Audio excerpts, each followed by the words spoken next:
A scratch stock is an ancient tool that can create small molding profiles or inlay grooves through a scraping action or scratching rather than cutting. Many styles exist, but I prefer a sliding head design much like a marking gauge, but with a heavier arm. This allows for cutting moldings and grooving for inlays deeper within the stock than other designs.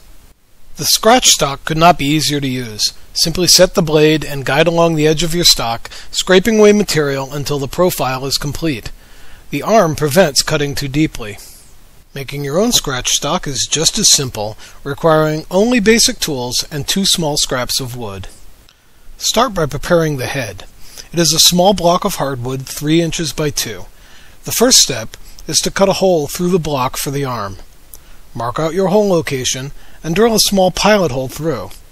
Note that the hole is centered side to side, but slightly lower than center top to bottom, to allow for the clamping knob threads to be added later.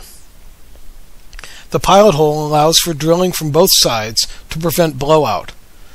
With the hole drilled through, a few minutes work with a chisel or mortiser squares it up. Again, work from both sides to the center to keep the faces clean. Take your time here and ensure that the sides of the opening are flat and square. With the hole cut in the head, the arm can be milled to fit. Joint and rip a piece about 8 inches long and just a little over 1 by 3/4 inches. Then shave it down so that it just slides freely through the head. If it is too loose, it will tend to chatter and not cut cleanly. With the 2 parts sized, a curve is cut on the back face of the head. This curve allows the head to be reversed for profiling or grooving parts with concave edges. Rough out the curve, then sand it smooth. The radius here is not critical, just be sure that it is smooth and consistent.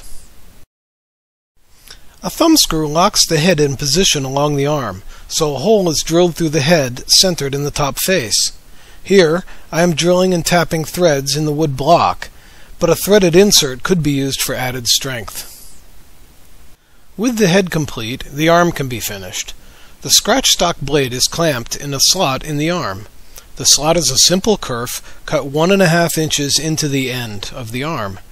A 3/16 inch hole drilled at the end of the slot acts as a stress relief and helps keep the arm from splitting over time. A second thumb screw closes the kerf to clamp the blade. Drill and tap through the width of the blade for the thumb screw. Then carefully bore out one side only to clear the threads for the thumb screw. Again, a threaded insert can be used on one side of the kerf. Lightly round over all the sharp edges on both parts and apply your preferred finish. The arm can also be milled with a rounded bottom to allow for profiling the inside of a curved part. This requires a bit more careful work when cutting the hole through the head, but makes for a more versatile tool. An elegant and efficient scratch stock can be shop built in a couple of hours and will provide you with a lifetime of pleasurable use.